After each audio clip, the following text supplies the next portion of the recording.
Pessoal, essa então é a mesa de encerramento do nosso seminário.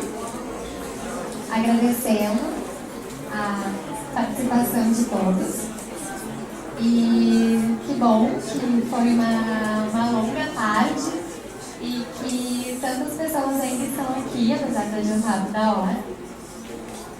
Então, vou chamar os nossos dois últimos debatedores para a nossa mesa de laicidade, né, que é um dos temas que a gente discute na Comissão de Direitos Humanos, aqui do CRP, dizendo que as nossas, lembrando, chamar a atenção da Lúcia, brincando, dizendo que as reuniões da Comissão de Direitos Humanos aqui do CRP acontecem justamente nas quartas-feiras e deixando o convite para que todos possam participar e também aumentar a divulgação dessa comissão para os seus pares, para as pessoas, né, dos seus locais de trabalho, de estudo, porque todos esses temas que a gente discutiu aqui e outros tantos continuam sendo discutidos nessas nossas reuniões. Então hoje foi uma grande reunião, uma longa reunião, com tantas pessoas aqui que com certeza fazem com que o debate ele seja ampliado, aprimorado, que a gente possa refinar cada vez mais e pensar na questão das diferenças, mas também poder pensar que pontos em comum a gente pode, para os quais a gente pode olhar e pontos de partida, então, de onde a gente também pode inventar novas práticas para a psicologia e, né, para a vida.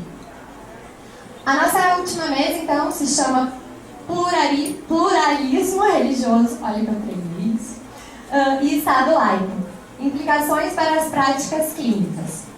A nossa primeira debatedora, então, que eu vou chamar, é a Aliane Pessim. Ela é psicóloga, mestre em psicologia clínica. Vou chamar ela para ocupar o lugar na mesa. Isso, gente. Então, ela é psicóloga, mestre em psicologia clínica pela PUC de São Paulo e tem experiência na prática psicanalítica em consultório e também intervenções em saúde pública. E, para se juntar à mesa, eu chamo Roger Halpe Rios, que é juiz federal e atualmente é conselheiro da International Council of Human Rights Policy, doutor em Direito pela Universidade Federal do Rio Grande do Sul. Como a gente combinou antes, o Roger vai começar a fala e logo depois a Liane pode então tomar a palavra.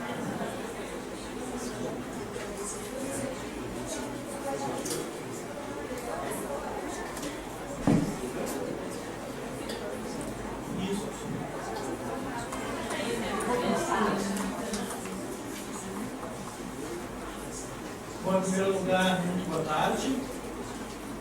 Eu gostaria de agradecer sinceramente o convite, ao mesmo tempo dizer que, não sei se é coincidência ou não, estou também sabendo que o Direito Nacional de Direitos Humanos, né? 10 de dezembro de 1948, foi a promulgação da Declaração Universal dos Direitos Humanos. Essa não é só uma data simbólica, nem só um evento do passado, né? Hoje também foi trazido a público o relatório da Comissão Nacional da Verdade, e uma das perguntas que me fizeram na rádio hoje sobre esse evento da Comissão Nacional da Verdade, trazer o relatório, dizia a respeito, bom, nós estamos numa situação melhor ou pior do que há 10 anos atrás perguntaram. Sem dúvida, do ponto de vista institucional, nós estamos numa situação bem melhor desde 1988 do que antes de 1988. Mas, do ponto de vista institucional, os direitos humanos são um discurso cada vez mais oficial, no bom sentido, eu uso, né? Institucionalizado também, no bom sentido, não significa que, do ponto de vista do pensamento hegemônico da sociedade, haja qualquer consenso mais seguro, mais estável, mais fortalecido em relação aos direitos humanos, né? não só o recrudescimento de várias formas de violência envolvendo as diferenças, como estava dizendo no início, né? Sejam raciais, de gênero, sexuais, étnicas, assim por diante, tem se verificado nos últimos anos, como a qualidade dessa violência tem aumentado, a ponto da gente ter visto na última campanha eleitoral cenas que viu, a ponto da gente ter ouvido nos últimos dias discursos que ouviu, né, sobre, a partir de parlamentares, quase não preciso dizer o nome, né. Então, nós precisamos, como profissionais, como acadêmicos e, antes de mais nada, como cidadãos, né, nós precisamos não ter nenhuma ilusão quanto a isso, né. A ideia de direitos humanos está longe de ser hegemônica, como sensual no Brasil. Isso tem uma série de atravessamentos, as chamadas diferenças também, né? Desde o alto grau de escravismo na nossa sociedade até o machismo, que é tão característico dos nossos países latino-americanos, e outras formas de exclusão social, econômica e no campo da educação especialmente. Então, acho que não é coincidência vocês fazerem esse evento hoje, é? Não, né? Então eu fico feliz de poder participar, né? Porque, antes de mais nada, somos cidadãos querendo participar da construção, vou chamar assim, dessa hegemonia de direitos humanos, que, repito, está longe de ser alcançado. Então, antes de uma celebração, é uma convocação que nós fazemos a nós mesmos aqui. E por isso eu agradeço o convite, especialmente nesse sentido, né? O tema que foi proposto diz respeito à laicidade, né, pluralismo religioso e assim por diante.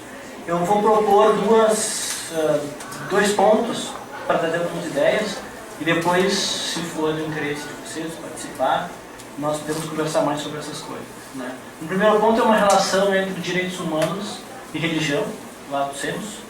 E o segundo ponto é tentar trazer essa relação de direitos humanos e religião para o campo da psicologia. Eu não sou psicólogo, né?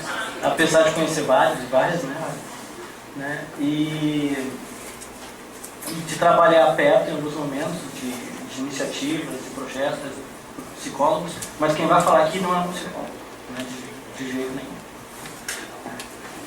De jeito nenhum. Bom, direitos humanos e religião. A relação entre direitos humanos e religião, ela é bem complicada. Às vezes, geralmente, as pessoas têm, talvez não seja o caso nosso aqui, a ideia de que religião é algo que ajudou a trazer à tona a ideia de direitos humanos. Muito pelo contrário.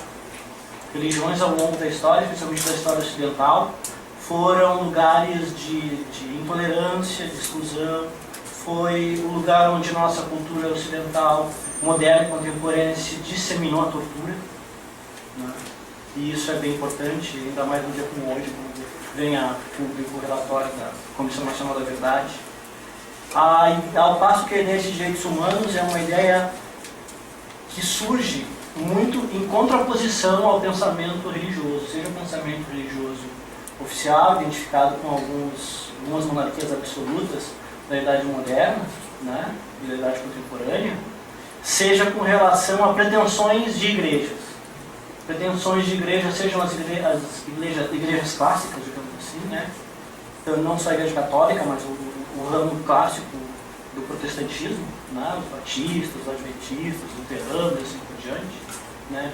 Cujo empreendimento, digamos assim, institucional, por muito tempo, e às vezes por vozes tantas, ainda hoje o é, né?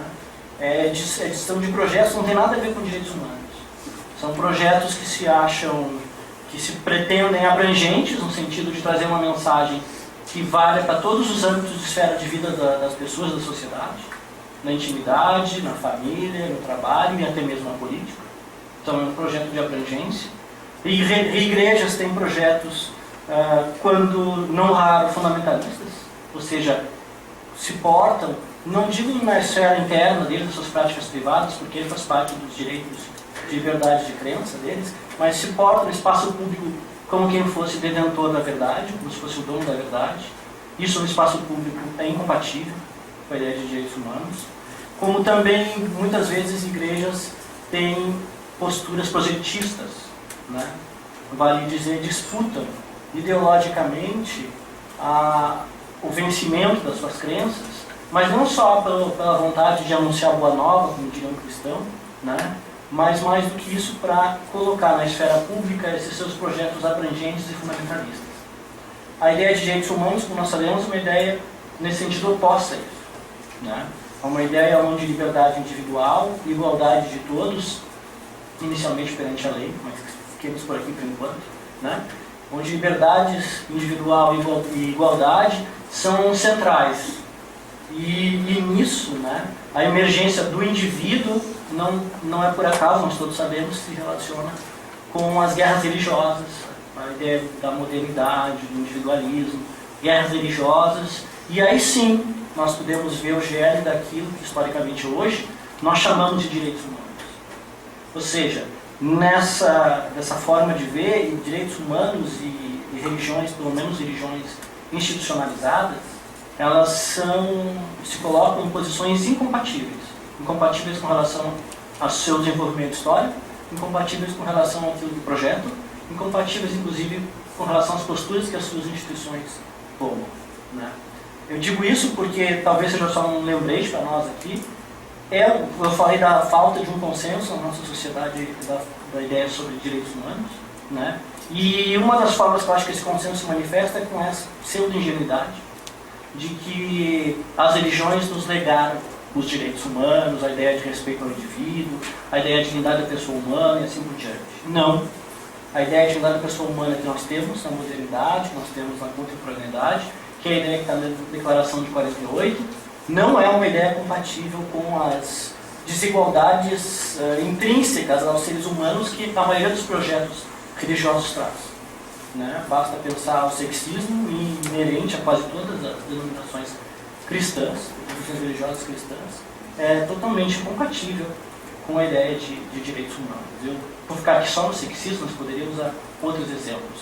Na história do Brasil e na América Latina, a colonização e a escravidão dos africanos se deu com um beneplácito de bênçãos e de bulas papais, né? Definindo como uma missão evangelizadora e salvadora de almas a escravidão dos africanos. Ou seja, né, é claro, nítida, grosseiramente incompatível essas ideias entre essa relação entre direitos humanos e religiões institucionalizadas. Quando eu falo religiões institucionalizadas, eu estou distinguindo de religiosidade, né? Que é uma outra coisa, que é uma esfera de vivência individual e coletiva que muitas pessoas experimentam, das mais variadas formas.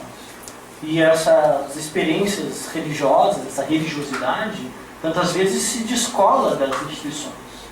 Não por acaso, na própria história dos ideais de liberdade, igualdade e direitos humanos que nós temos no século XX, especialmente depois da segunda metade do século XX, depois da Segunda Guerra Mundial, são marcados não só por isso, mas também pela emergência de alguns grandes líderes religiosos que, vamos dizer assim, se descolaram dos discursos hegemônicos das suas igrejas e lutaram por ideais de igualdade e liberdade. O mais famoso dele, talvez, é Martin Luther King, pastor, né, batista.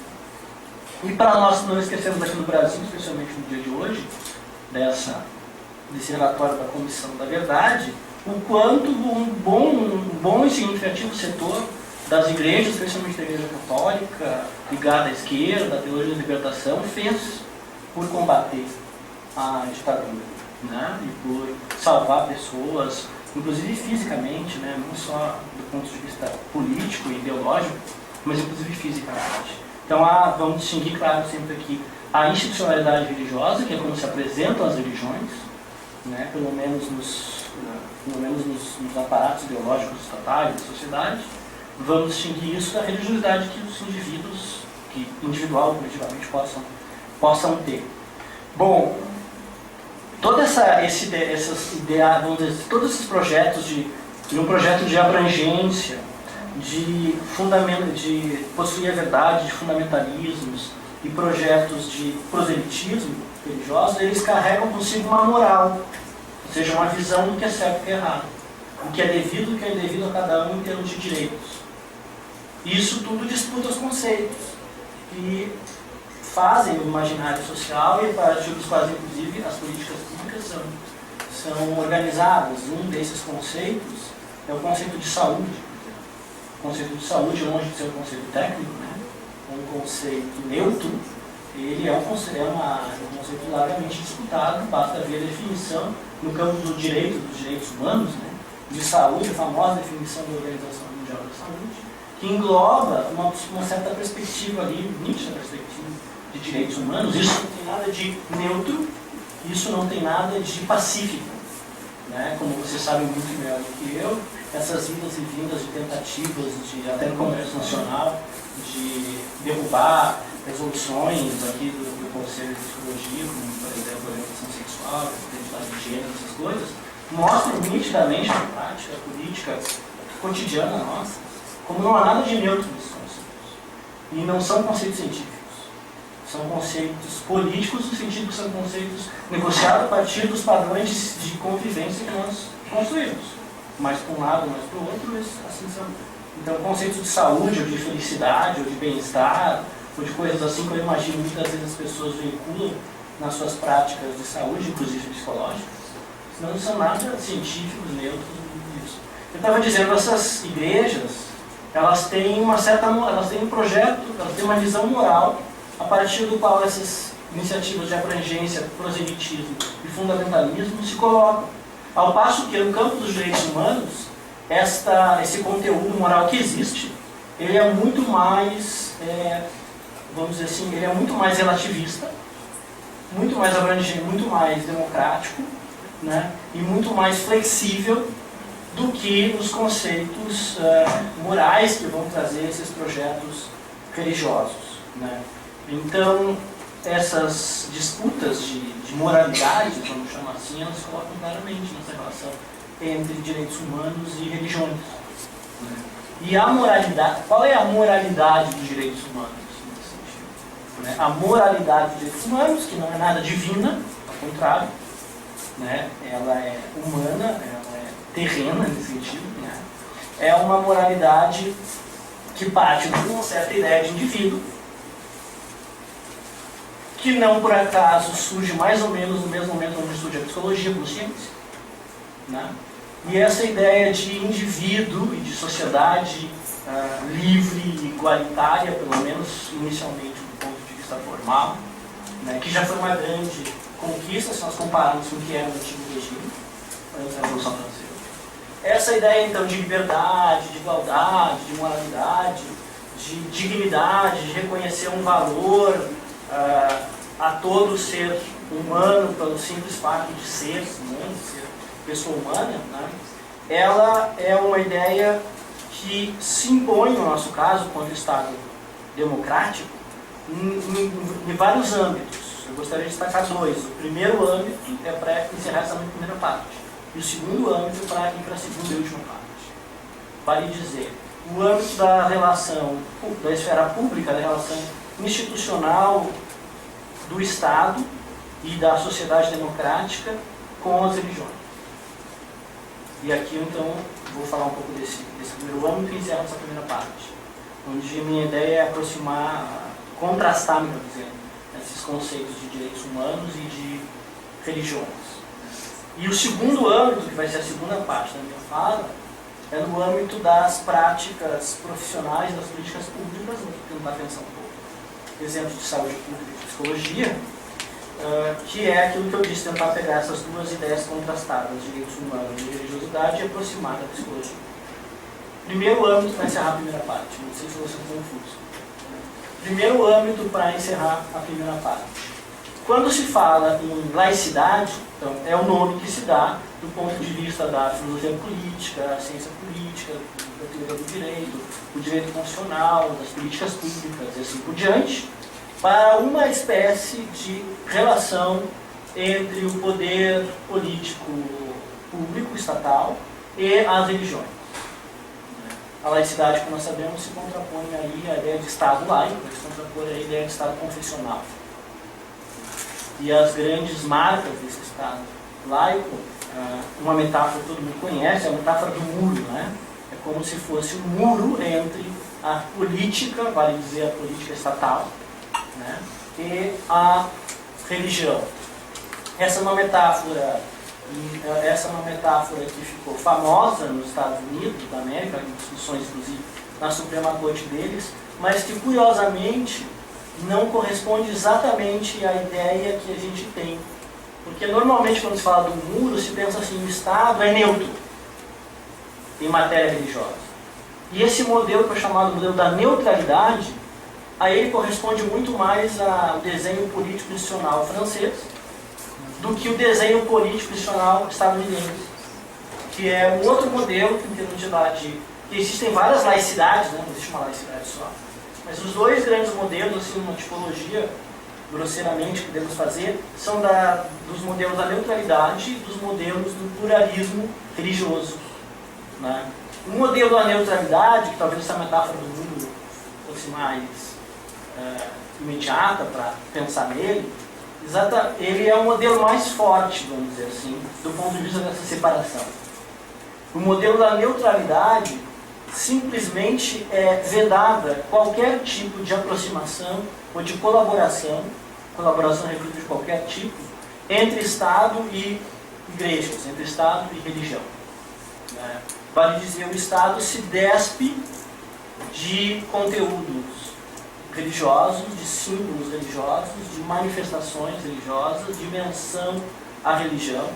E muito mais do que isso, com instituições religiosas, não vai assumir qualquer tipo de parceria, qualquer tipo de colaboração, seja em que âmbito for. Ao passo que no da chamada laicidade, que diga-se, é laicidade também, laicidade do pluralismo religioso, há espaço para certas colaborações de interesse público entre o Estado e instituições religiosas.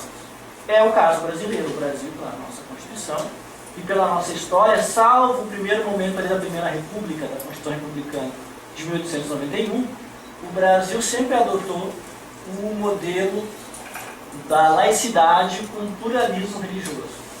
Vale dizer, ambos os modelos da neutralidade e do pluralismo religioso se fundam na ideia de liberdade individual, de liberdade de opinião, de liberdade de crença, de igualdade de todos independentemente de crença religiosa ou de não ter crença religiosa. O ateísmo está protegido dentro da ideia de liberdade religiosa, né? Ambos têm isso em comum. Essas são as bases desses dois modelos. Só que, no modelo do pluralismo religioso, da pluriconfessionalidade, como eu disse, há espaço para a colaboração entre o Estado e as instituições religiosas em alguns setores, basicamente os setores da saúde, da assistência e da educação, né? Então nós temos na nossa Constituição, no artigo 19, por exemplo, dito que o Estado não pode estabelecer convênios, cultos oficiais, subvenções, nada disso, mas pode celebrar convênios para execução de atividades de interesse público. Interesse público vale dizer basicamente escola, saúde e assistência. Isso num modelo de neutralidade é impensável. Não vai haver. No modelo da pluralidade, o Estado, inclusive, quando constrói, ou pelo menos pode, quando constrói certas instalações públicas, prevê espaços religiosos. Então, sei lá, no aeroporto Sagrado Filho tem, se eu não me engano, uma sala multireligiosa, não sei qual é o nome do sinal, acho que é isso, espaço multireligioso, né? Que não é ecumênico, porque ecumênico seria só entre cristãos, né? Que eu diria não é nem interreligioso, porque interreligioso poderia ser só entre religiosos, né? Nós podemos pensar outros tipos de convicções filosóficas que demandem, sei lá, meditação, alguma coisa do gênero, aí tem tanta variação, né? Que esses espaços, a que esses espaços servem. Então nós temos uma capela, entre aspas, né? Nós temos um espaço multireligioso no aeroporto, num estado de neutralidade religiosa, estado laico, neutralidade religiosa, e esse espaço jamais existiu. Quando a gente discute, por exemplo, a presença de crucifixos em estabelecimentos públicos, sejam de ensino, de justiça, legislação, assim por diante, né? Alguns dizem, não, essa é a nossa história, essa é a nossa tradição.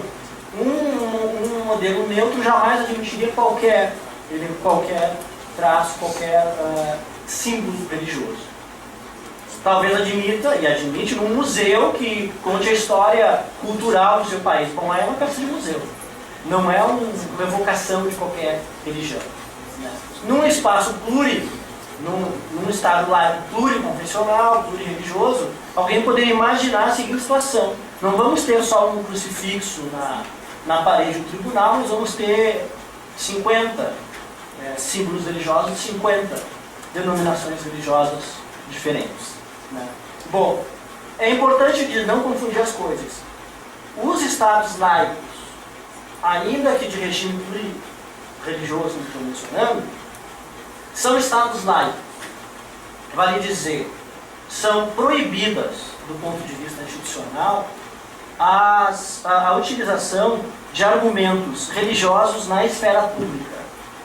Quando eu falo aqui esfera pública, eu vou da política pública estatal. Claro que, se algum líder de sindicato quiser começar uma sessão do sindicato dele invocando a proteção de sei lá que deusa, ele pode fazer isso, né? Porque é muito diferente da política pública estatal, que é, por exemplo, um juiz começar uma audiência invocando a proteção de Deus e assim por diante, né? Mas ambos, isso é muito importante, são estados laicos, e por serem estados laicos, vedam a utilização de argumentos religiosos na esfera pública. Por que isso? Porque qual é a base da laicidade? É a ideia de liberdade individual, liberdade de opinião, liberdade filosófica, liberdade de crença, e que ninguém deve ser tratado de forma diferente, com privilégios ou com prejuízos, em função de crer ou não crer em qualquer religião que seja.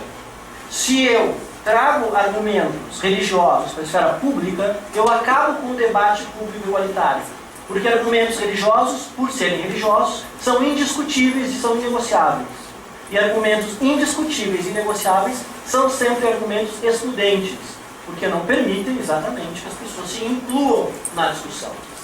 Ainda que uma vasta maioria compartilhe, eventualmente, de um argumento desses metafísicos, por exemplo, a vida humana começa na concepção, isso não é uma afirmação científica, isso é uma qualificação de crença filosófica ou religiosa que seja, que se dá para o momento da reprodução humana, se é ali ou se é ou na nidação. Bom, a ciência não diz isso, a ciência só diz os processos biológicos que acontecem na concepção ou na nidação.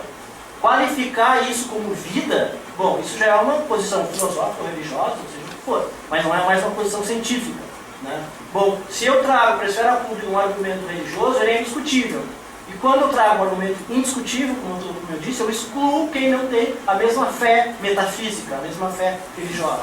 Isso acaba com a igualdade de todos perante a lei, isso acaba com a liberdade individual, isso acaba com a deliberação democrática. É muito importante isso, claro, porque às vezes as pessoas pensam que como nós estamos numa laicidade pluriconfessional, com essa abertura, e eles confundem essa laicidade pluriconfessional com o estado da maioria religiosa. Não tem nada a ver maioria religiosa com laicidade. Nada a ver. Isso é muito importante que esteja claro. Bom, o segundo âmbito, nos 3 minutos e meio que vai me faltar agora, né, que é a segunda parte, e é bom que ficou pouco tempo se me arriscar muito nela, com vocês, né, ela tem a ver, por exemplo, com aquelas normas que estão no Código de Ética da profissão, da psicologia, que falam lá, se não me engano, o artigo 2º, a linha B, né? Ou primeiro, a linha B, né? Que fala da proibição de, na prática psicológica, tratar de estimular preconceito, discriminação, coisa e tal. Ele se fala de, não sei qual é a expressão, influência religiosa. Anotei aqui, deixa eu ver aqui. Fala de atuará com análise, contribuirá para a eliminação de quaisquer formas de negligência, discriminação, opressão, violência, crueldade. E fala depois no artigo 2º, 2, é vedado induzir qualquer tipo de preconceito, convicções religiosas, coisa e tal. Bom, isso aqui nada mais é, nada menos do que um detalhamento, uma concretização, uma especificação da ideia de Estado laico, né? E isso não é uma opção de um conselho.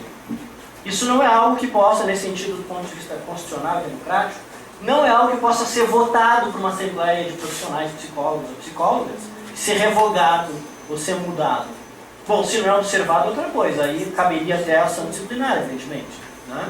mas independentemente da ação disciplinar ser tomada ou não, o fato é que isso, como em outros códigos de ética de outras profissões, nada mais é do que a concretização, a especificação de um conteúdo fundamental do Estado laico, inclusive do Estado laico pluriconfessional. Isso é bem importante, né? Porque, encerrando já, assim, depois a gente pode conversar mais sobre o caso, né?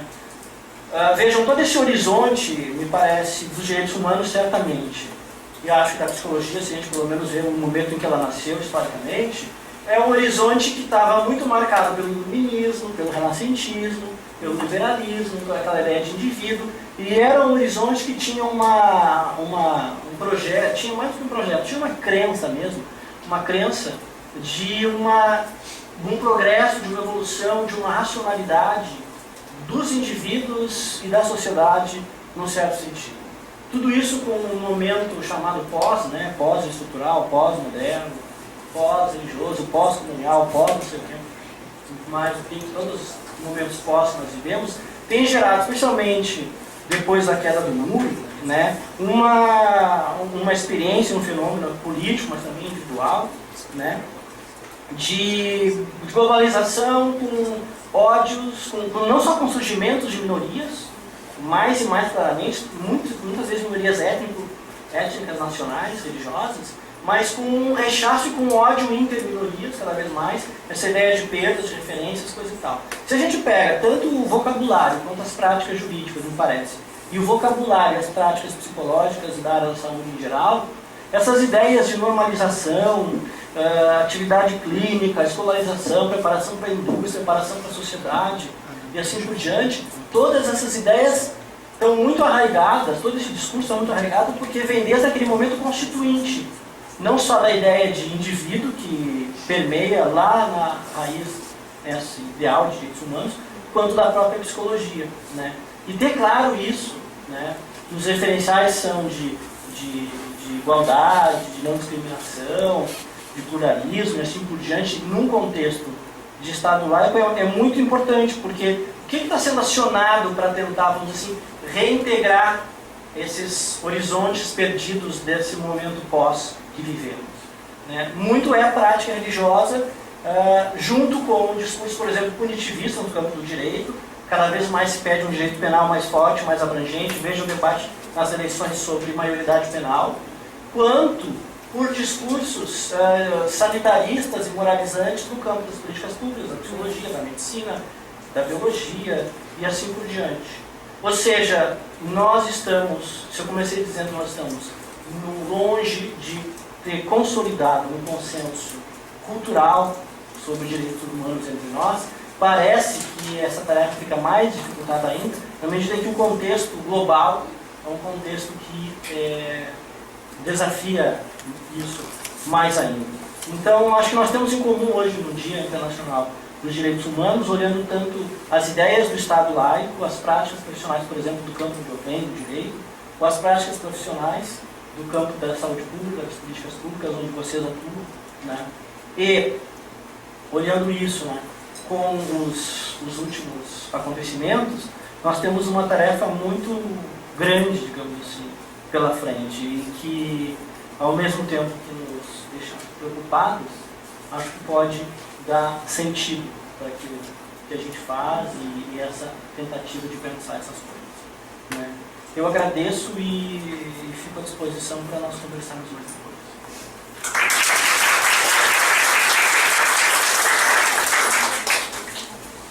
Obrigada, Roger. Agora passamos diretamente a palavra para a Eliane.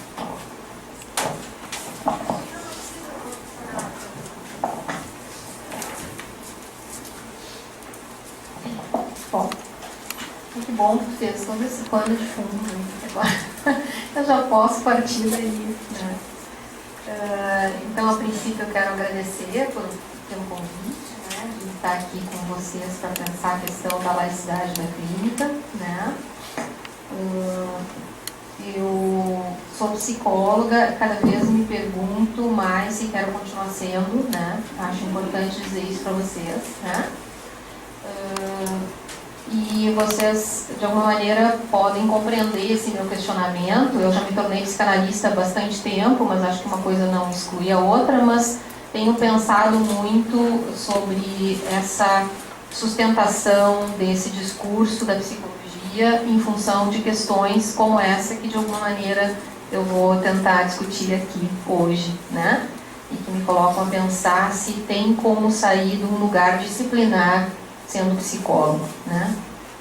Então, não tenho resposta, nem preciso que ninguém me responda, mas quero deixar isso como uma questão.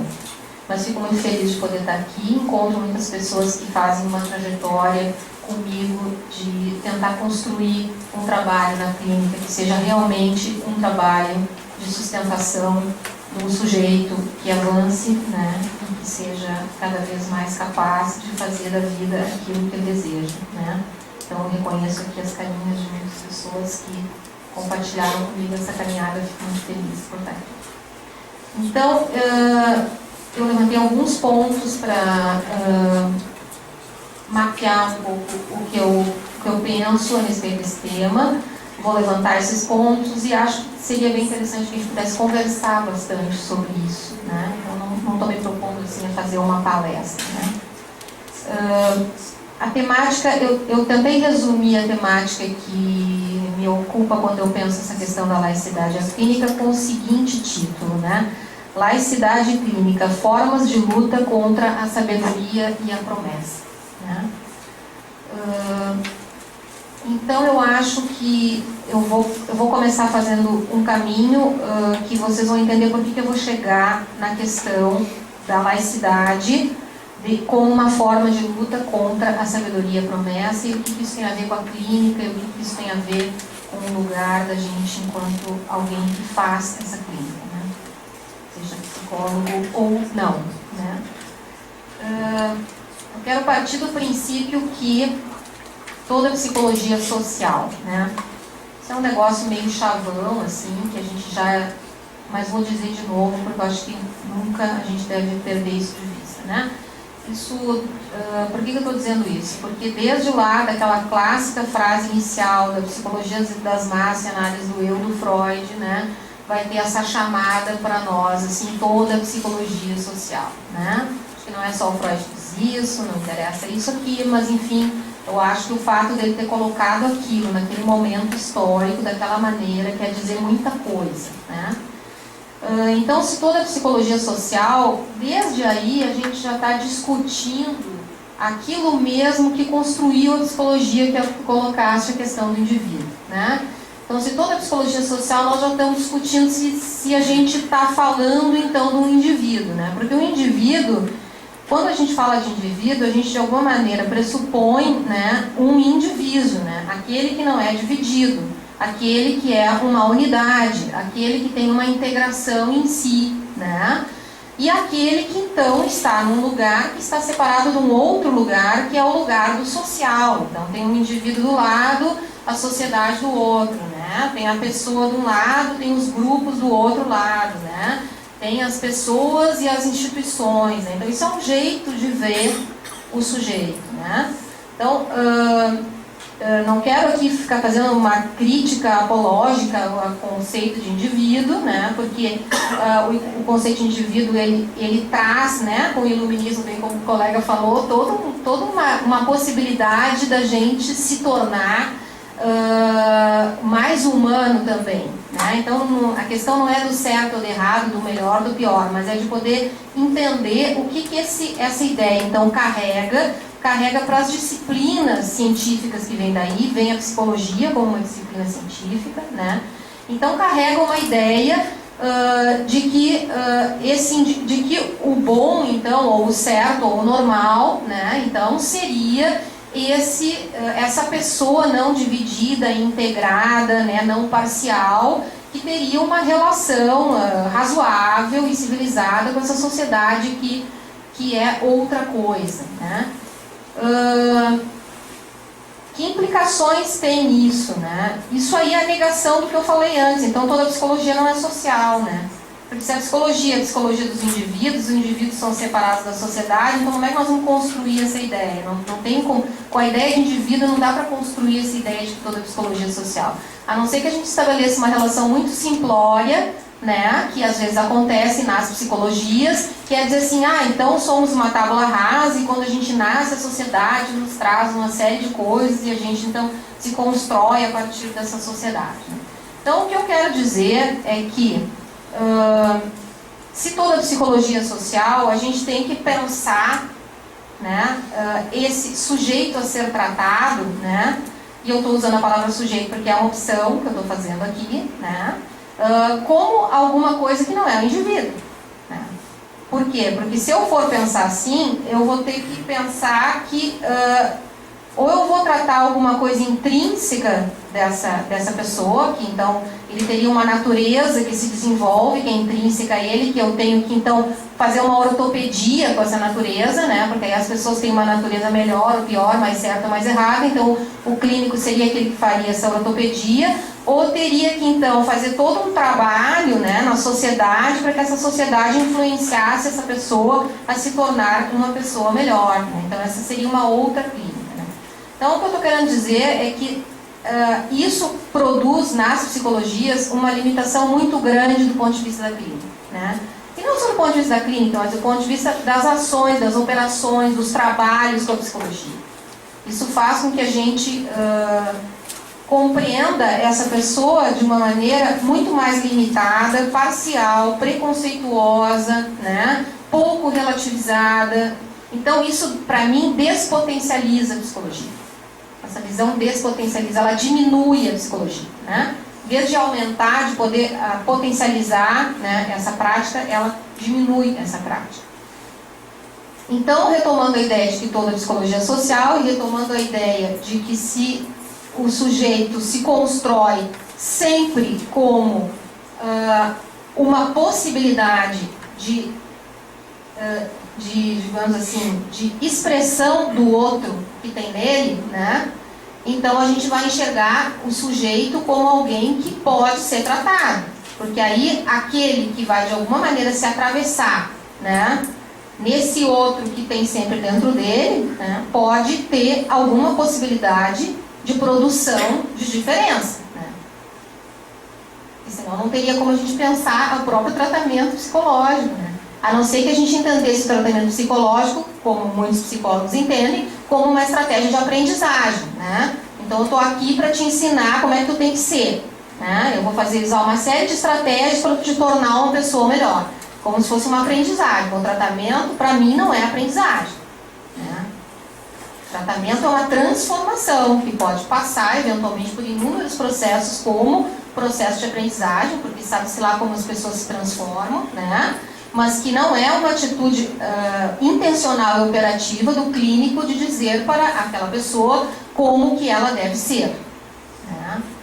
Mas isso é entender a psicologia como a psicologia do indivíduo. Por isso que eu estou querendo fazer essa diferença. Se eu entendo a psicologia como social e como a psicologia do sujeito, eu vou ter que pensar a clínica, então, como uma clínica do sujeito.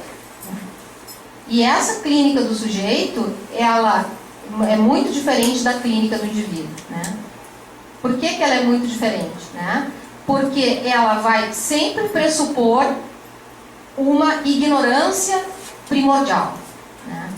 Por isso que eu digo que a laicidade ela é uma das condições, uma das estratégias para sustentar essa ignorância.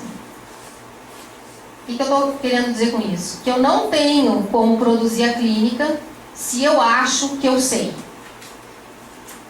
Se eu acho que eu sei, eu não vou fazer clínica nenhuma. Eu vou ensinar as pessoas.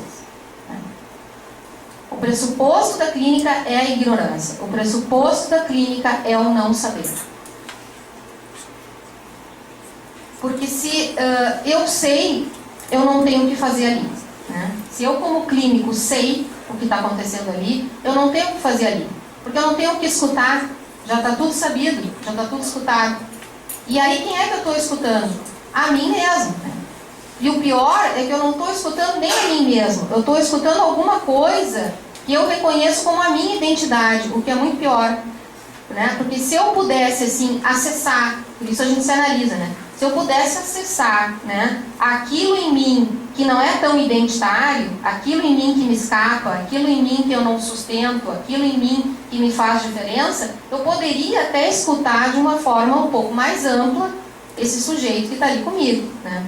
Mas geralmente, quando a gente entende a clínica como uma relação de sabedoria, né, de um sobre o outro, a gente, quando escuta, a gente está escutando a partir da identidade da gente. E a identidade da gente, ela é muito complicada, porque ela é da gente, né? Entendeu? Tem um psicanalista que eu gosto muito, que se chama Harold Searles, que trabalha com pacientes mais reflexivos, assim, né? Que ele diz assim, o problema do clínico é a sua identidade, né? Então, o que ele está querendo dizer com isso? Que se a gente conseguisse abandonar a identidade da gente, a gente conseguiria escutar muito mais o outro, né? É óbvio que ninguém vai abandonar a sua identidade, porque nem que a gente quisesse, a gente conseguiria fazer isso, né? É óbvio que não existe neutralidade em nenhuma escuta, né? É óbvio que a gente está sempre implicado na escuta. Agora, existem estratégias, né, que a gente pode se utilizar para poder minimizar, né, o estrago que a gente produz na escuta de quem a gente escuta, né?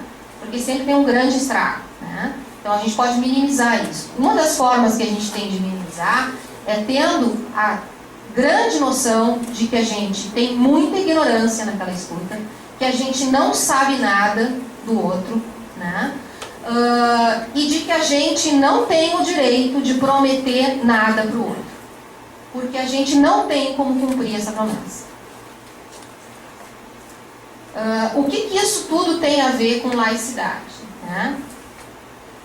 Você já deve estar entendendo, né? Porque quando eu estou escutando a partir da minha identidade, ou seja, dos meus valores religiosos, morais, filosóficos, né, políticos, assim, né, diretamente, né? Quando eu estou escutando a partir daí, eu estou criando um impedimento para que aquele outro entre para dentro de mim. Porque no momento que eu me afirmo assim, ele não tem como entrar, eu fiz uma barreira, né?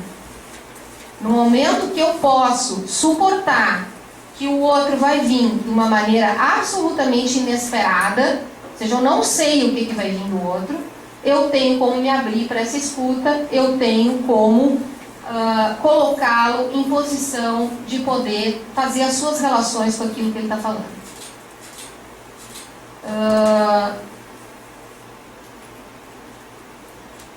Nesse sentido, né, a questão da cultura, ela é intrínseca ao discurso daquele que está ali na minha frente, né, ou daqueles grupos que estão ali na minha frente. As posições políticas daqueles ou deste, né, ou de qualquer um, as posições religiosas estão colocadas ali, né. Agora a questão é, o que eu penso a respeito daquilo não está em questão na clínica. Não está em questão.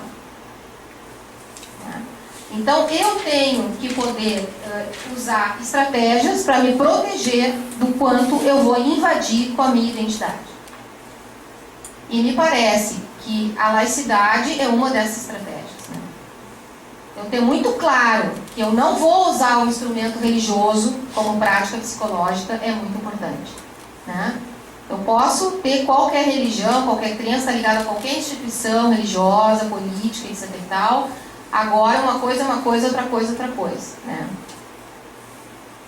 Até porque, no momento que eu faço uma promessa, né, no momento que, e a promessa não é só religiosa, é uma promessa de felicidade, é uma promessa de bem-estar, fundada até em princípios muito contemporâneos, né, como o princípio da mercadoria, como o princípio do consumismo, né, como o princípio da fluidez do mundo contemporâneo, qualquer tipo de promessa, seja ela religiosa ou não, né? Por isso que eu acho que a laicidade não é só religiosa, nós estamos falando de uma moral, de uma postura moral frente à escuta clínica, né? No momento que eu faço uma promessa, eu estou diminuindo esse sujeito que está ali sendo escutado, né? Por que eu estou diminuindo? Porque se eu tenho que prometer por ele, né, Eu estou fazendo com que as promessas dele aumentem ainda mais. E na maioria das vezes as pessoas se tratam porque elas não suportam as promessas que elas mesmas fizeram para elas, né? É muito duro a gente ter que sustentar todas as promessas que foram colocadas para a gente e que a gente se articulou e se construiu com elas. A gente vai se tratar porque é muito difícil sustentar essas promessas. E a gente vai ter que se virar com elas. Se eu vou criar mais promessas ainda, e ainda eu me ocupar dessas promessas, acreditando que essas promessas podem ser cumpridas e serão supostamente a felicidade, o bem-estar e o desenvolvimento daquela pessoa, isso é um delírio. Assim, não tem como dar conta disso. Isso é se supor no lugar de Deus. Então aí não dá, né? Por um simples fato, porque a gente não é Deus, né? A gente até que gostaria, né? Mas a gente não é. Então a gente não tem como sustentar isso. Então na clínica a promessa é algo que diminui o sujeito porque impede que ele se depare com o fato de que para ele ser sujeito ele vai ter que transgredir a promessa. Não tem saída pra gente, senão a transgressão, né? E eu não estou falando aqui de perversão, né? Não estou falando de imoralidade, não estou falando de falta de ética, estou falando de transgressão. Eu só vou existir se eu atravessar esse mundo que está colocado para mim. Aí eu vou ser um sujeito singular. Então eu tenho um jeito de ser porque eu atravesso esse mundo, né? Então eu só existo pela possibilidade de transgredir. Agora, se o meu terapeuta vai me colocar no campo da promessa, como é que eu vou transgredir, né? Então, para terminar, me parece óbvio, né, que a clínica ela tem que ser laica, né? Porque senão não tem como fazer clínica, né? Era isso.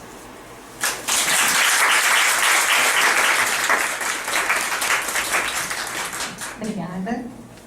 Bom, o espaço está aberto para as intervenções de vocês.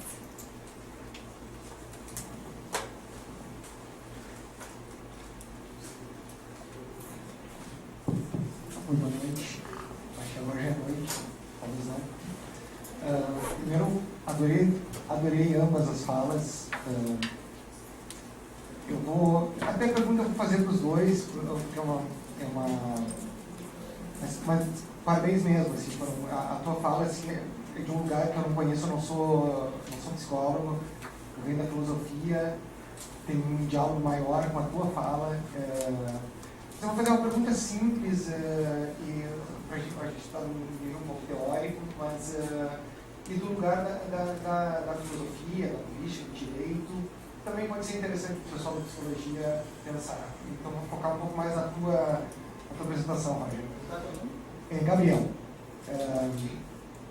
eu, pensando nessa questão da laicidade, é um tema que há tempos eu já reflito sobre. Eu queria focar na lei francesa da proibição da burca. Eu falo da lei, não da lei de 2004, que proíbe símbolos religiosos em espaços públicos, mas eu falo da lei de 2011, que é uma lei que proíbe especificamente a burca e o niqab, que são aqueles véus totais islâmicos, né? Como vocês sabem, consideram. Como vocês... Está muito na tua fala, claro, apesar de tu não ter explorado um exemplo, mas se tu pudesse apresentar a tua opinião, eu de repente estou te pegando meio desprevenido, mas uma ideia básica tua a respeito disso, e se tu quiseres também, claro, não estou falando de psicologia, mas, enfim, eu teria curiosidade de saber a tua opinião também. É questão de opinião com algum tipo de fundamentação, né? Obrigado.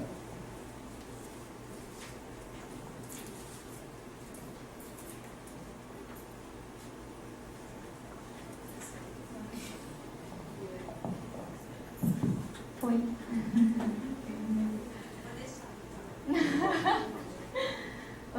Então, de novo, hoje de manhã, né, então, como eu disse, eu estava numa reunião onde foi distribuído um material do governo do estado, Secretaria de Segurança Pública e SUSEP, né, e ele é assim, tipo, uma cartilhazinha, né, que é Desmistificando os Rituais no Sistema Penitenciário Gaúcho.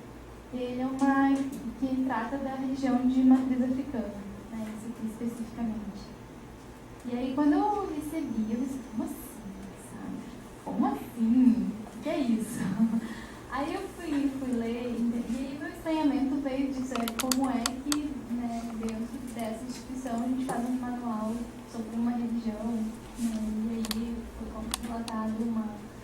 experiência que eles tiveram de uma sessão lá dentro, da SUSEP e tal, dentro de um presídio. E aí eu comecei a ler e ele fala assim, a SUSEP já introduziu no sistema prisional as religiões católica, espírita, evangélica e agora de matriz africana. E aí, cara, eu já fiquei mais tranquila, porque eu fiquei pensando assim, bem, então é uma certa atividade de incentivo à religiosidade e que abrange não só uma religião, mas tenta contemplar várias delas, né?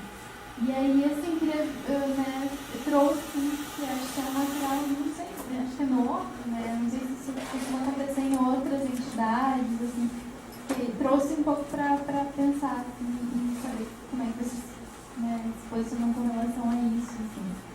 E até faço um link direto naquela nossa discussão anterior de relações raciais, e aí, então, trouxe essa. E queria também saber a posição de vocês sobre o estatuto da família.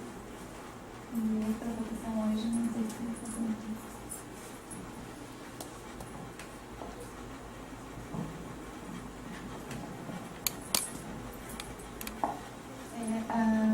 Daniela, a minha fala é mais falando dessa questão dessa diferenciação que tu fizeste entre o indivíduo e o sujeito pessoa, né? E eu acho que é importante a gente poder pensar isso porque eu acredito, baseada em autores da psicologia social, baseados em autores da psicologia processual, baseado em autores da psicologia sistêmica, enfim, tu vai encontrando vários autores que falam a mesma coisa, né? Não é um só. De dizer que a pessoa ela se constrói na relação com o outro. Ela não é sozinha, ela não é um indivíduo isolado, né? Ela se constrói na relação. Se constrói e se desconstrói, né? Mas ela precisa do outro nesse processo. Eu achei importante essa fala, essa diferenciação que existe.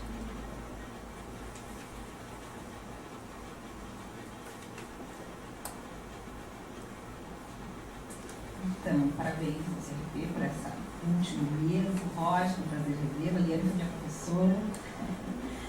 Então, eu sou a Raquel, atualmente professora já na Universidade Pública, e da psicologia. Bom, Roger, primeiro para ti. Eu não consigo entender isso. Como é que essa laicidade pluriconfessional permite, eu já te perguntei isso, mas eu não estou convencida, como que é possível ter uma bancada evangélica e uma bancada católica que interfere no Plano Nacional de Educação ao retirar a explicitação dos vetores orientação sexual, identidade de gênero e raça, eles conseguiram barrar. Eu não consigo entender. E eu não consigo entender como que não vai preso o Bolsonaro. Eu não consigo, eu preciso de uma explicação jurídica, como é que é possível que uma pessoa como essa exista ainda no nosso legislativo. E eu não consigo entender como que a Marisa Lobo um colega teu então deixou a Marisa Lobo voltar ao exercício, que é aquela psicóloga que o CRP do Conselho disse, não é mais possível dizer uma coisa dessa, e um colega teu vai lá e diz, é possível. E a lógica agora, né, da proposta de incluir a teoria criacionista. Então, assim, isso me parece em contraposição ao que tu diz que não pode interferir com o argumento religioso. Então, eu não consigo, a minha capacidade cognitiva não consegue entender como se permite esse tipo de coisa. Então, eu queria que tu me ajudasse a pensar sobre isso. Liane, eu quero te dizer que eu sempre, né, lembro das tuas aulas e é uma delícia. Faz muito tempo que eu não faço clínica, eu estou voltando, né, fiz muitos anos com direito, fui colega do Roger na RITA, de Direitos Humanos, na psicologia do direito, né. Eu fiquei muito jurídica, assim, agora eu estou voltando para a psicologia. Mas eu, como trabalho com o Henrique Nardi, né, com toda a discussão de gênero e de sexualidade, atualmente tenho trabalhado muito a questão racial, eu quero te perguntar como é possível, que psicanálise é essa que tu fala, né? Porque epistemologicamente, a psicanálise sabe, esse suposto saber, tá, eu entendo um pouco da psicanálise, tá, mas eu queria que tu falasse, esse suposto saber da psicanálise é o saber, né? Então eu acho, não sei, eu queria te pedir para me ajudar também a pensar uma psicanálise possível diante, né, da nossa realidade social.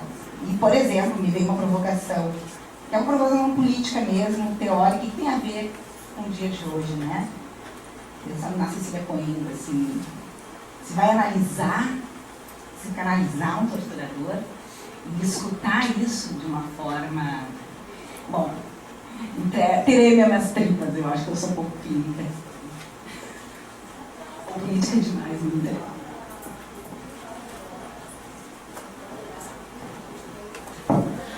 É uma aula de novo, assim, é beber à noite. Estão me ouvindo bem? Sim? Estão me ouvindo bem? Sim, eu também, sim.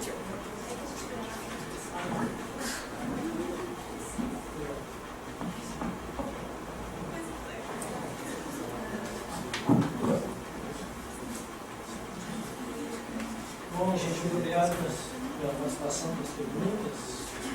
Claro que... Oi? Não, primeiramente. Bom, eu vou tentar ligar um pouco as coisas. Certamente alguma coisa que eu falo, não tem pretensão de dar conta de tudo isso. Mas depois tem umas coisas que a Bianca falou, que eu queria perguntar para ela também.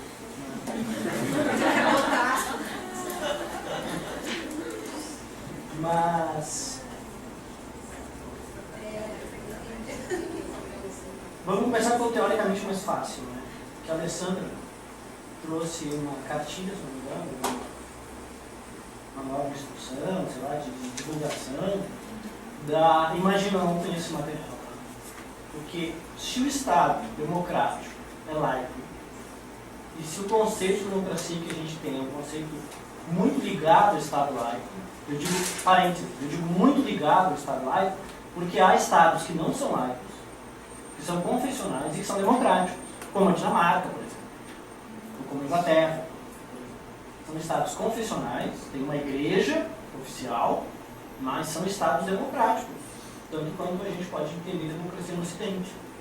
Vale dizer, tem liberdade de opinião, liberdade de expressão, liberdade religiosa, liberdade de associação, igualdade perante a lei, assim por diante. Eles conseguem uma engenharia política, institucional, onde as coisas realmente, o Estado tem uma confissão religiosa oficial, mas não interfere em todas as políticas do Estado.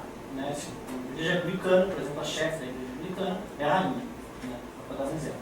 Mas nos estados laicos, que é o nosso caso, os Estados, quando internam uma pessoa, eles têm que, de uma forma ou de outra, garantir um exercício de uma liberdade fundamental, que é a liberdade religiosa. Vale dizer, isso é importante dizer, acreditar e praticar o culto da sua religião, como também é a liberdade religiosa não ser obrigado a participar de nenhum culto de uma religião numa instituição de internação forçada, como é, sei lá, o exército, como é estão num presídio, ou assim por diante. Claro que isso muitas vezes é desobedecido. Quando é desobedecido? Isso é desobedecido quando só se oferece uma ou duas possibilidades de exercício de culto religioso, como seria o caso de só oferecer o catolicismo e uma religião protestante, uma igreja protestante, e excluir religiões afro, por exemplo. Ou também é desrespeitado quando se obriga o interno a praticar algum culto religioso que ele não queira praticar. Isso é muito comum nas tais comunidades terapêuticas e assim por diante. Evidentemente, isso é uma violação de direitos constitucionais. Como que ocorrem violações de direitos constitucionais? Bom, felizmente, a Constituição não é um reflexo nem é um espelho da realidade. Felizmente. Né? Porque senão seria todas as barbaridades da realidade, como a tortura sistemática, por exemplo, que se fazem hoje em dia, teriam para a Constituição. Felizmente, a Constituição proíbe a tortura e há muito o que se fazer para tornar cada vez mais efetiva a Constituição e irmos diminuindo a tortura. Talvez, quiçá, um dia não termos mais nenhuma tortura, o que eu acho impossível, pela ação de Deus, mas seja algo tão raro e tão tolerável que, quando aconteça, seja detectável, cause uma reação pública e uma punição, uma reparação proporcionais ao que aconteceu. Certo? Mas indo na linha do que a Raquel colocou, né, Raquel? Então, realmente, quando qualquer bancada, religiosa ou não, né, qualquer bancada retira sabendo com um propósito discriminatório, uma menção a um grupo historicamente discriminado, como tu mencionaste aí, orientação sexual ou raça, por exemplo, e a motivação é uma motivação evidentemente discriminatória, aí nós estamos numa violação. É diferente, uma violação da Constituição de novo. É diferente de eu dizer assim, não, eu não sou racista. Só que eu acho que não deve ter uma lei especial para cuidar de raça, nenhuma lei específica para cuidar de discriminação religiosa, nenhuma lei específica para cuidar de identidade de gênero, nenhuma lei específica para cuidar de violência de gênero. Não é o que eu penso, eu, Roger, penso que devemos ter leis específicas. Mas é pensável, bem discutível, políticas totalmente universalistas, que apagassem de boa fé, ainda que possam ser eficazes, aí uma discussão de eficácia de política pública já. Né? Mas alguém pode, filosoficamente, politicamente, postular uma política totalmente universalista que acabe com todas as menções a grupos. E se isso for efetivo, praticável e der resultados, bom, há de se pensar. A experiência que nós temos é que isso não é efetivo, não dá resultados, e ao contrário, produz uma invisibilização. Então, se tu apaga isso com um propósito discriminatório, evidentemente o teu ato é um ato discriminatório, evidentemente é um ato contra a Constituição, contra essa ideia que se tem. E, bom, aí nós estamos no terreno, né, Raquel? Nós estamos no terreno do mínimo duas esferas, da disputa política mesmo, que é, bom, ao mesmo tempo que o Bolsonaro disse as coisas que disse, muitas pessoas dizem, não, eu não me espanto com o que o Bolsonaro disse, eu me espanto que votaram nele. Pode espantar com as duas coisas, uma coisa não é contraditória a outra, né? As duas coisas são espantosas nesse sentido, né? Mas é isso que está em questão. Bom, especificamente, agora uma coisa bem técnica, muito rapidinha para a tua curiosidade jurídica.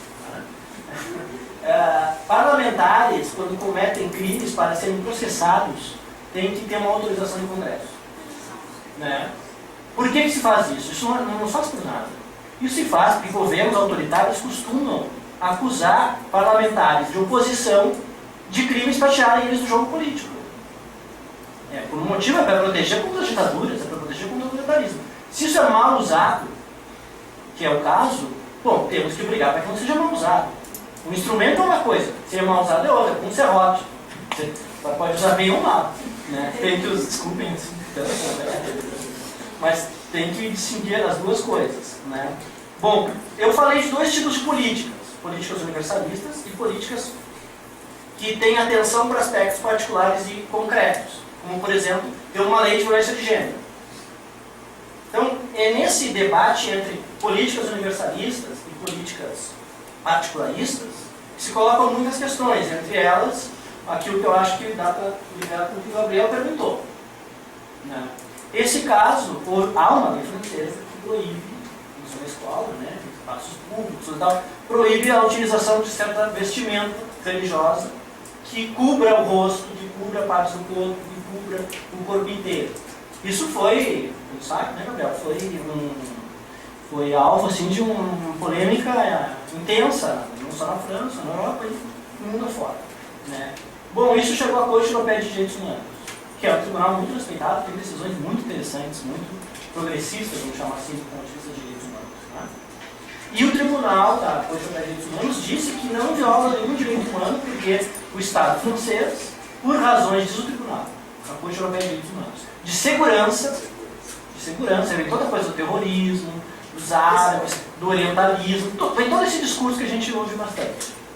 Os países membros da União Europeia, que estão sob a jurisdição da Corte Europeia de Direitos Humanos, que, repito, é um tribunal muito interessante, tem decisões fantásticas, não estou querendo fazer um maniqueísmo aqui.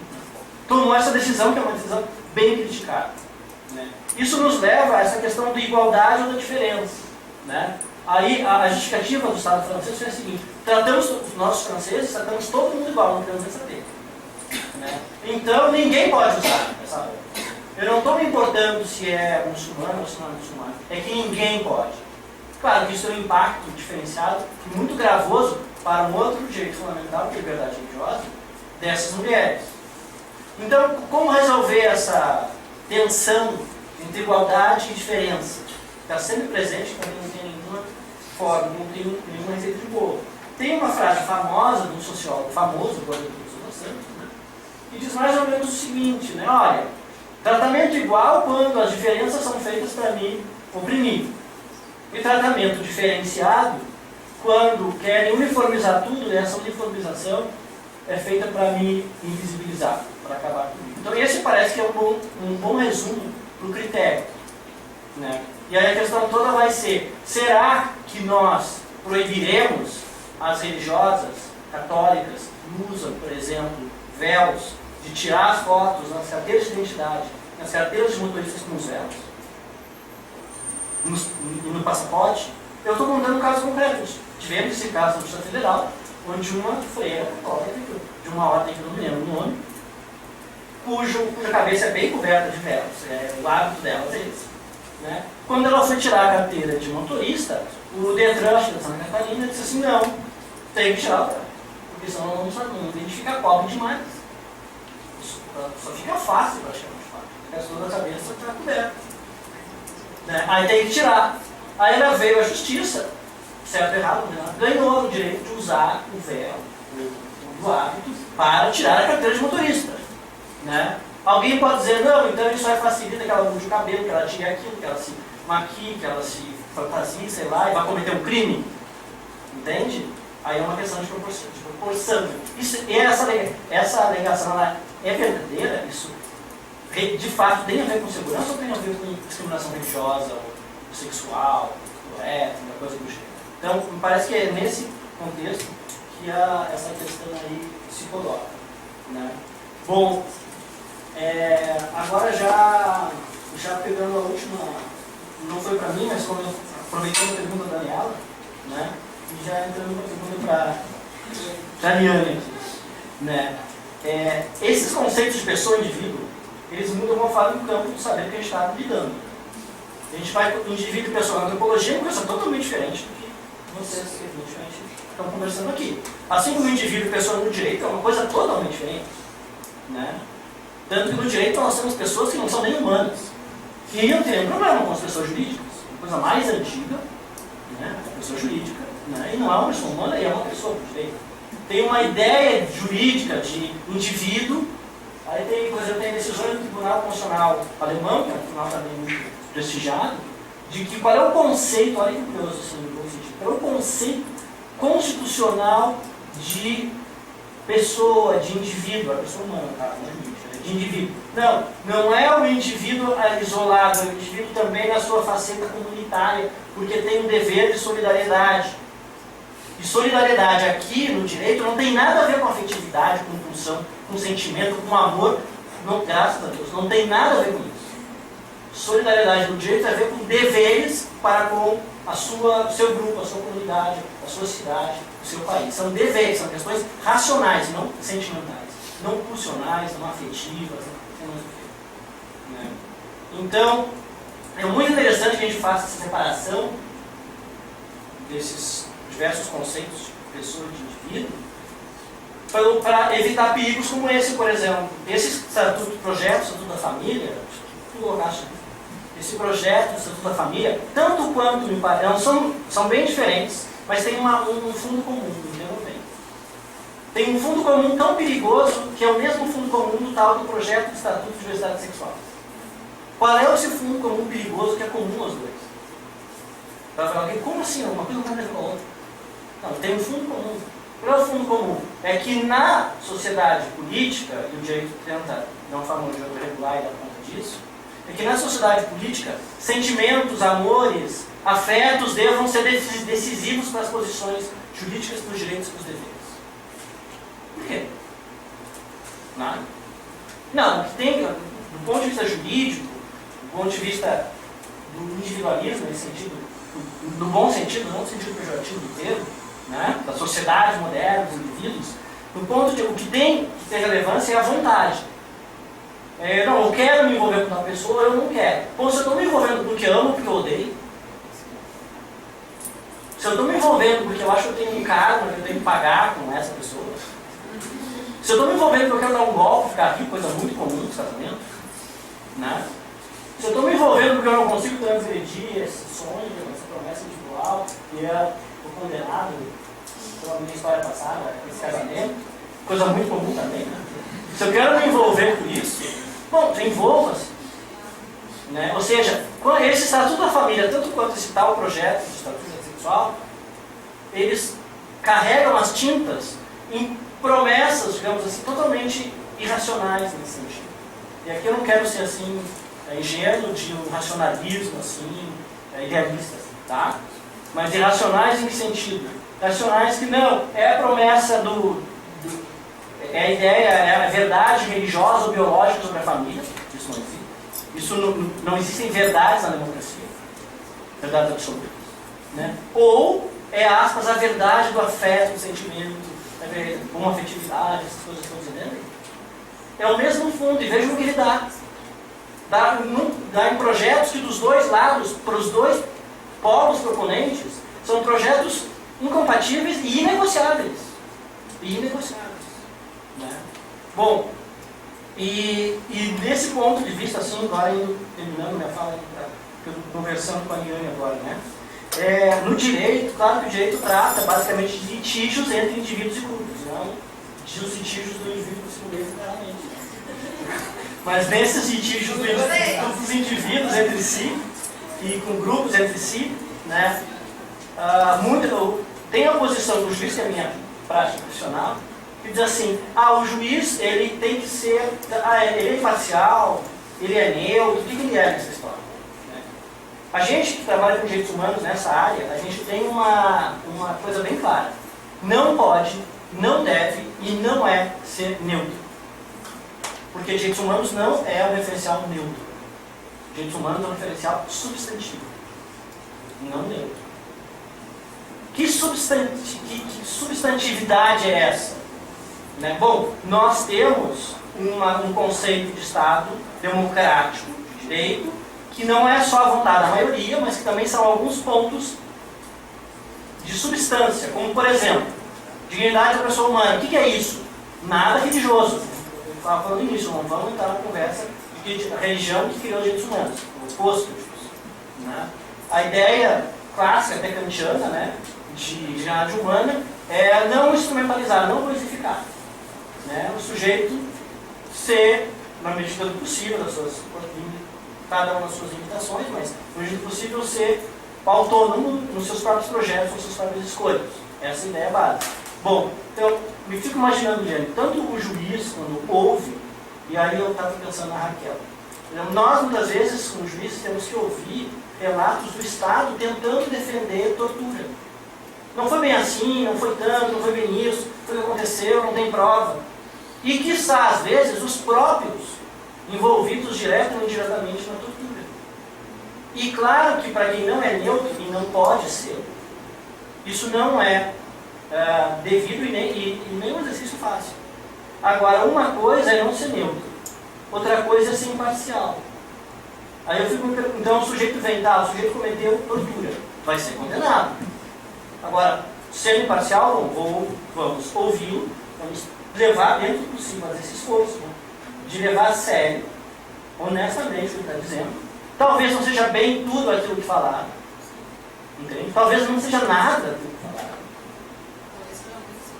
Talvez sejam muitas outras coisas, entende? Levar a sério isso. Mas chega um ponto em que, parte do ponto de que não há neutralidade. Né? Então eu fiquei pegando as duas perguntas. Né? O que sabem, o que prometem. Né? Direitos humanos, o que sabem e o que prometem nesse contexto. Né? Direitos humanos, acho que uma coisa que sabem nesse contexto. Democracia não é só uma questão de maioria, também é uma questão de maioria, mas tem pontos substantivos que são básicos, são fundamentais. A esses pontos damos o nome de direitos humanos ou de direitos humanitários. É isso, assim, o que sabem. O que prometem? Né? Bom, se levados a sério, existe um amplo leque de possibilidades que esses conteúdos abrem. Não temos a verdade, no sentido, não temos a certeza de onde terminaremos, mas temos a convicção de que se mantivermos esses pontos, né, alguns limites nós não ultrapassaremos, de objetificação, de violência, tem a violência legítima, mas de violência ilegítima, né, de objetificação, de violência e assim por diante. Me parece, vai te perguntar, né? Eu fico pensando, se eu estivesse num lugar de escuta clínica e alguma pessoa viesse conversar comigo e eu percebesse que essa pessoa é um crápula, moralmente falando, né? E eu não falo de perversão, eu não estou falando de perversão do ponto de vista clínico, estou falando de crápula mesmo, né? Eu acho que eu poderia ser, eu fico perguntando, poderia aplicar essa ideia? Eu sou imparcial, mas eu não sou neutro, no certo sentido, eu vou começar a mostrar para a pessoa, ou nesse, vou chamar assim, nesse diálogo, não sei se isso é um termo bom, né? Não, ok. Nessa interação, melhor, nessa interação. Qual é o termo da interação? Não, tá legal, quero ver, vai chegar. Né? Se eu devo dizer, não, e tudo tem um limite. Claro. Né? E não só tudo tem um limite, começar na medida do possível, auxiliar a pessoa, a ela perceber as consequências morais daquilo que ela está ali colocando, para ela e para os outros. Não sei se é por aí, mas problema. Então, vamos lá, né? Vamos conversar um pouquinho mais. Bom, primeiro que eu prefiro usar a palavra sujeito e não a palavra pessoa, nem indivíduo, nem ser humano, nada disso. Por quê? Não é por uma questão assim ideológica exatamente, mas por uma questão semântica mesmo, assim, de que sujeito é sujeito de, sujeito na, sujeito a, né? Então, estou partindo do princípio que a condição humana, ela é de sujeito, né? Se eu estou partindo desse princípio, eu estou pensando o humano de uma maneira e não de outra. Então, estou pensando assim como um ser que não é integrado, que é fraturado, que não é fechado, né? Que não tem uma noção de si completa, né? Que não tem uma compreensão de si, do mundo, que é construída de maneira hegemônica, né? Então, eu estou pensando sempre numa condição de assujeitado, né? Eu acho que escutar uma pessoa e se colocar a escutar também na condição de assujeitado, coloca a condição de escuta num patamar diferente de quando eu acho que eu tenho uma identidade legal, integrada, inteira e normal, e o outro, então, é aquele que tem que ir em direção a essa identidade normal, integral e bacana que é a minha, né? Assim, que eu não estou sujeitado a gritar, ou temos como promessa não estarmos assujeitados, porque isso também é uma promessa equivocada da clínica, né? Não, nós vamos chegar a um ponto onde tu vai estar integrado, vai estar normal, não vai estar sujeitado, tu vai ter o nível de superação, entendeu? Quer dizer, isso aí para mim desmancha a clínica, impede que realmente se possa produzir uma ampliação dessa humanidade, dessa pessoa no vosso, desse sujeito, né? Então, o sujeito implica nessa concepção fraturada, né? Nessa coisa esquisita, né? Assim, o sujeito é sempre esquisito, né? Não tem como não ser esquisito, não tem como não ser estranho, não tem como ser mais ou menos, né? Não tem como saber um pouco e não saber tanto o outro pouco, entendeu? Então, essa condição nos coloca realmente, para mim, numa posição mais democrática e até de direitos humanos, assim, né? Porque eu só consigo entender a diferença se eu parto desse princípio, né? Senão eu não tenho como enxergar nem a diferença do outro nem a minha, né? Porque senão a diferença passa a ser algo que tem que ser visibilizado como alguma coisa que tem que ser integrado de uma forma diferente. Não, a diferença é diferença, entende? Não tem que ser integrado em nada, né?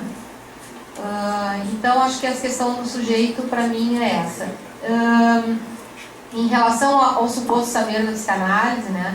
Então, eu acho que a psicanálise, assim como todo conhecimento, ele padece do seu próprio processo institucional. O direito padece disso, a psicologia padece disso. Então, assim, a psicanálise ela não está fora, né, dos padecimentos institucionais da sua própria história. Então, acho que a psicanálise, assim como algumas coisas muito interessantes, como, por exemplo, né, as posições do Marx lá, né, ou as do Freud, então, aqui, elas construíram, e a psicanálise, então, agora vou falar mais especificamente dela, construiu uma inversão metafísica no paradigma da humanidade. Então, a psicanálise, ela rompeu. Então, eu acho que a psicanálise, ao contrário da psicologia, na sua episteme, na sua gênese, ela é altamente revolucionária. A psicologia não veio para fazer revolução nenhuma, né? Isso aí é história da psicologia, da ciência psicológica. A psicologia não veio para fazer revolução nenhuma. A psicanálise veio para revolucionar, né? Agora, é claro que no processo da produção institucional da psicanálise, que é inevitável, né, no processo histórico, né, as psicanálises, porque tem muitas, né, mas os processos de construção das teorias e das clínicas psicanalíticas foram se produzindo dentro do processo histórico e foram também servindo, né, digamos assim, a sustentação de processos tão conservadores quanto aos quais ela queria romper, né? Então, por exemplo, a gente sabe que dentro de um período importante da ditadura militar brasileira, os psicanalistas foram a favor da ditadura, né?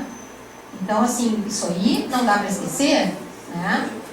Então, assim, isso para mim não depõe contra a psicanálise. Isso nos faz pensar sobre a que ponto chegamos dentro das instituições, né? Então, acho que a gente tem que pensar a que ponto a gente chega dentro das instituições e a que ponto a gente chega para querer se conservar dentro das instituições, né? Ao que a gente abre mão para se conservar dentro das instituições. Então, acho que a psicanálise foi por aí. Acho que teve alguns processos e construções teóricas que foram se recrudescendo e se tornando muito mais conservadores. E acho que tem outras psicanálises e outras práticas, né, que foram tentando restaurar e restabelecer esse lugar primordial, revolucionário da psicanálise, da clínica, da teoria psicanalítica, né? É desse grupo que eu faço parte, né? E acho também que quando a gente fala, porque a gente pode ler as coisas também de acordo com o que a gente quer. Por exemplo, o suposto saber, né, que está colocado não exatamente na obra freudiana, mas na obra do Lacan, né, que é uma das psicanálises também, né? O suposto saber é uma suposição de que ali, naquele setting e naquela transferência, ou seja, naquele encontro, né, existe algo de potência de saber. Mas o suposto saber, claro que quando o paciente chega, ele acha que o suposto saber está no analista, né? E o analista nunca vai dizer que está e nunca vai dizer que não está. Porque se ele desmanchar o processo de suposição do paciente, o paciente não vai aguentar o enfrentamento com o processo dele. Mas o que o analista faz? Ele não responde a esse suposto saber. Ele deixa o paciente acreditar nisso, mas ele não se coloca nesse lugar. E aí a análise vai começar quando o paciente percebe que o saber está dentro do setting e não no analista. Não está nem nele e nem no analista, está dentro do setting. E na medida que ele vai se escutando ali, naquele encontro, e o analista vai pontuando, vai assinalando, vai demarcando algumas coisas, vai questionando, e ele vai percebendo que está se construindo um saber ali. Um saber dele, que ele é dono desse saber, né? E que ele está compartilhando sim com o analista. Então, o suposto saber não é uma suposição, não. O analista não pode sustentar o suposto saber, né? Mas é óbvio que ele não vai desmanchar, porque se ele desmanchar, o cara não aguenta o processo. Como é que ele vai achar que ele vai construir sozinho o processo? O cara está super mal, vai chegar lá e tu diz assim, olha querido, tu veio aqui, mas o processo é todo teu, eu estou fora, então eu vou embora, entendeu? Né? Então tu deixa ele se dar conta, lá pelas tantas, que ele está falando sozinho, né? E que o processo é dele, que ele está construindo, né? Mas quando alguém escuta, né, tu está falando sozinho acompanhado, né? Então esse é o lugar do suposto saber, né? Então para mim a psicanálise é essa possibilidade de continuar criticando a própria psicanálise, de continuar construindo a própria psicanálise, né? De continuar fazendo com que ela cada vez mais afirme, né, o seu lugar de ruptura, que foi o seu lugar inicial, que foi revolucionário, né? Em relação ao que estava colocando, assim, né, nem tenho mais para dar pergunta, como é que era? Ah, tá. Pois é, neutralidade não tem neutralidade. Agora, existe uma coisa que é assim, ó, o que cada um de nós, né, com todas as nossas fraturas e com todas as nossas precariedades, o que a gente aguenta, né? Porque eu acho que a gente consegue trabalhar na direção mais ética dessa tua proposta de direitos humanos, né, que tu está postulando aqui como direitos humanos, quanto mais a gente puder se aguentar na escuta disso que para nós é tão terrível, né? E que a gente possa dar lugar para isso ser falado, porque se a gente dá lugar para isso ser falado, isso pode se transformar. Se isso nunca tiver lugar para ser falado, isso aí não tem nenhuma chance de se transformar. Então, eu acho que do ponto de vista ético, esse é um lugar que eu acho que é interessante, né, para sustentar essa ideia que tu está postulando sobre direitos humanos, se eu pensar isso dentro da clínica, tá? Uma coisa é o judiciário, o direito, outra coisa é a clínica, né? Mas assim, então dentro da clínica, para sustentar esse lugar, eu tenho que poder ver até onde eu posso suportar aquilo que para mim é tão terrível. O Derrida tem uma frase que eu acho sensacional, que é o seguinte: a psicanálise ela tem que ser sem álibi, né? Senão não tem como fazer ela, né? Sem álibi, né? Ou seja, alguém tem que escutar o torturador, entendeu? Agora, se sou eu, não sei. Eu não sei se eu aguentaria, né? Assim, por inúmeras questões, né? Então, se eu não aguento, mas eu não aguento só o torturador, eu não aguento também aquela mulher que é muito parecida com a minha mãe, por exemplo, né? Eu não aguento aquela criança chata, né? Eu não aguento muita coisa. Então, quando eu não aguentar, eu tenho que poder perceber que eu não estou aguentando e tenho que poder dizer assim, olha, isso neste momento não é para mim. Então, para mim, essa é uma questão ética fundamental. Agora, assim, tem que ter um lugar para se poder falar daquilo que é insuportável, né? Porque se a gente não puder falar daquilo que é insuportável, a gente não tem como transformar aquilo que é insuportável, né?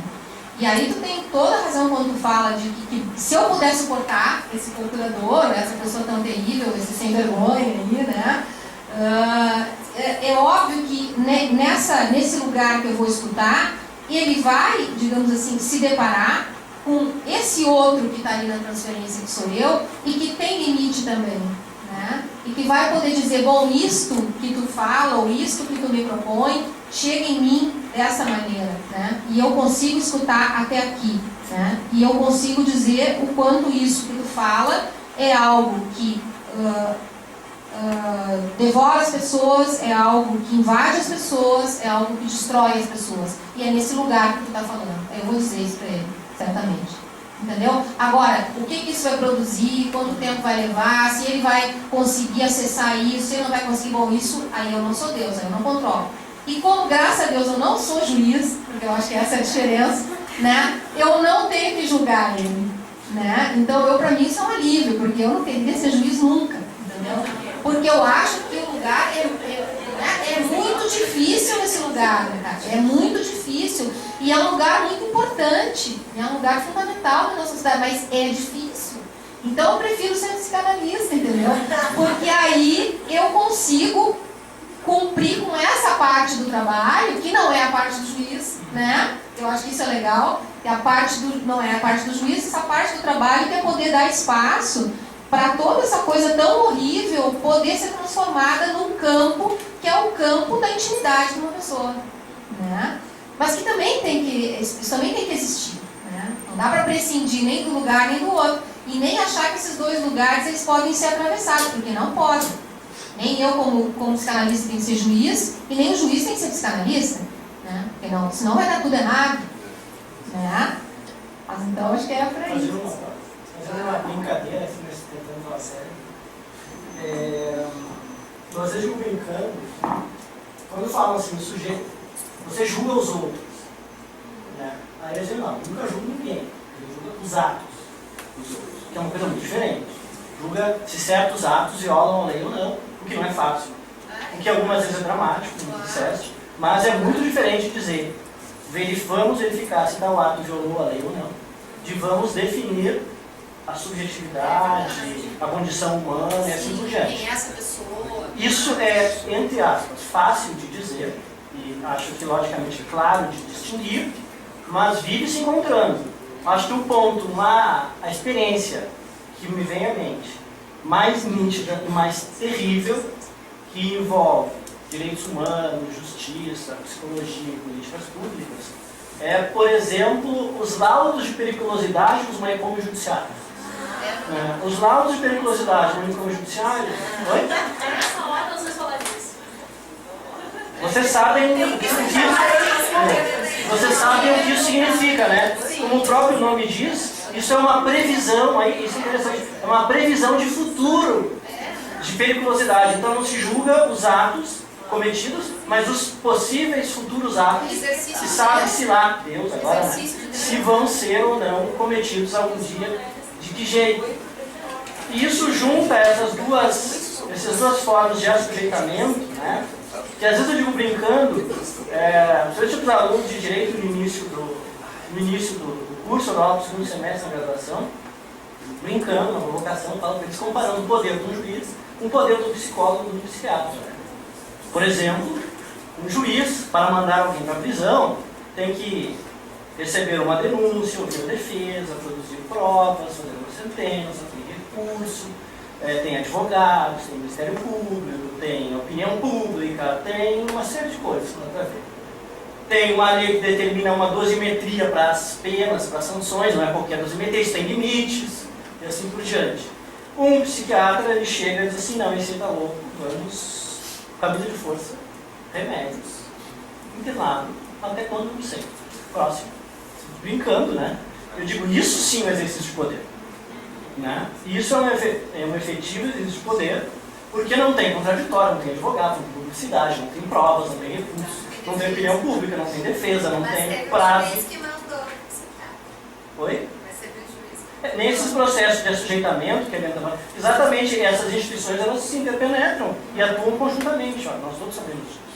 Né? E quando a gente fala, agora voltando para direitos humanos, né, é exatamente eu acho assim, esse saber suposto e o suposto saber. Né?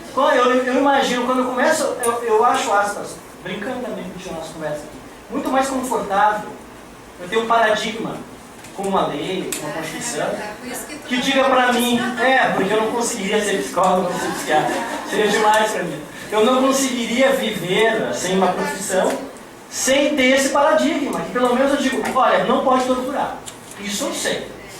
Agora, se não foi o que tu disseste agora, evidentemente, eu fico imaginando, seria possível alguém, numa prática profissional dessa, estar tão distante desse paradigma, que quando se produzisse essa interação, essa transferência, um suposto saber de que bom vou ser torturador, isso vai salvar o mundo, a mim mesmo, e a Deus, e a família, e tudo mais, o que fazer diante disso? Aí tu disse, não, aí tu dá um basta, né? Aí tu dá um limite.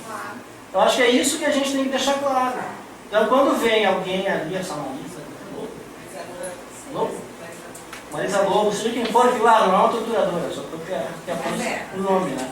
E propõe algo desse tipo, é como dizer, não, os negros, como diziam, os negros não podem casar internacionalmente, os negros não podem adotar, os negros, assim por diante. Os negros não podem ter filhos de outras raças.